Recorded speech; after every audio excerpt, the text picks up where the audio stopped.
Marcus Hayes from Philadelphia Inquirer. Brett, you guys were up 22 at one point, and it evaporated. What did you see made it go away? I mean, I think the Celtics' defensive intensity went to a higher level. I think somewhere about the 5-something minute mark, we brought Joel and JJ back into the game in the second period, and we give them credit. They went on a little run, then they went on another run. I think with about 2 minutes left, you're sitting there wondering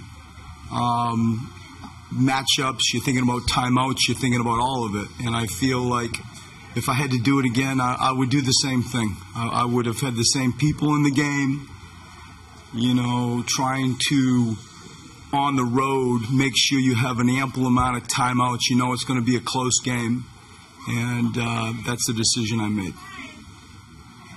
Coach John Schumann, NBA.com. Your own defense was disruptive first 16 minutes of the game, forcing turnovers, deflections. How did they sort of recover from that? What happened with you on that end of the floor, sort of end of the second quarter, start of the third?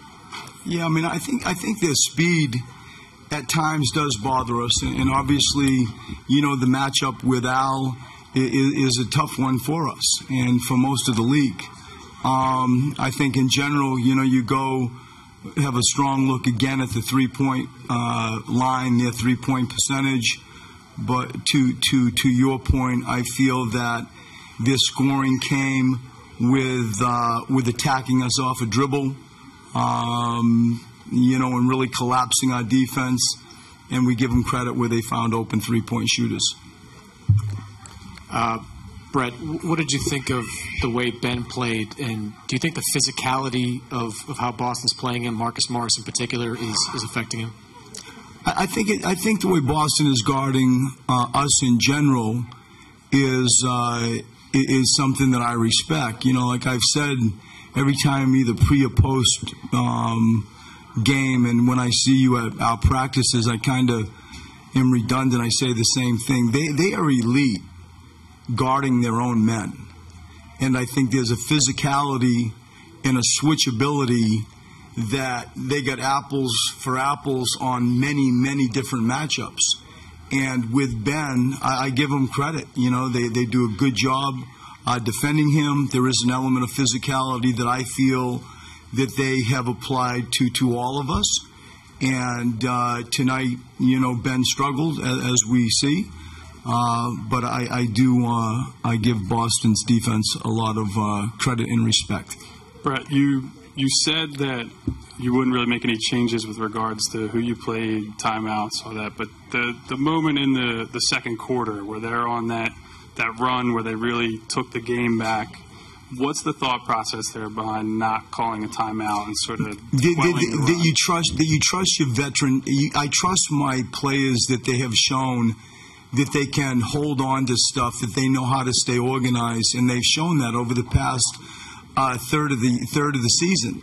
And as I said, as we study this, and it's easy for us to say, oh, they went on that run, like, do you burn a timeout? When we study it and we sort of like discuss it on a bench, we want to have stuff. I wished I had more at the end of the game as well.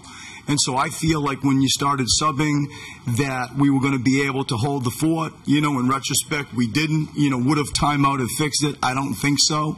We can maybe second guess that. But by and large, it's going into the game and trying to make sure you have enough at the end of the game also to manage it. You knew it was going to be a close game. The notion that we were going to maintain a 20-point lead and walk out of the Boston Garden wasn't on my mind.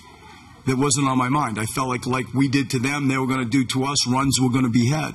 And so when you bring Joel Embiid and JJ back into the game, and you've got a sort of a stockpile of timeouts to use, that was my decision.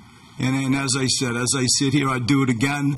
I'll go back and look at the tape, and if it's something that I will pivot out of, I'll share it with everybody when I see you next. This one, Coach, TJ obviously had a big impact in the game tonight. When he's rolling like that, especially in that last 5 minutes, how do you balance when to decide whether or not to take him out and going with the guys you've rolled with all season, or giving him a shot to kind of close it out? I mean, it's a tough decision. I admit it. This whole playoff experience is something that I want our young guys and our star players to learn from and grow. And the decision, do you go with TJ still, or do you come back to Ben Simmons? I'm coming back to Ben Simmons. I'm coming back to Ben. He's had a hell of a year. I think he's the rookie of the year. I think he's going to have to learn how to play in these environments, and I'm going back with Ben Simmons. What did you see from Covington in tonight's game? I thought he was good. I thought he was good defensively. I thought he made some shots. I thought he was really active and engaged defensively, especially. It's why he ended up with the minutes that he ended up with. But I think 22 points and 9 rebounds, had a positive +4 while he was on the floor. I thought he was good tonight.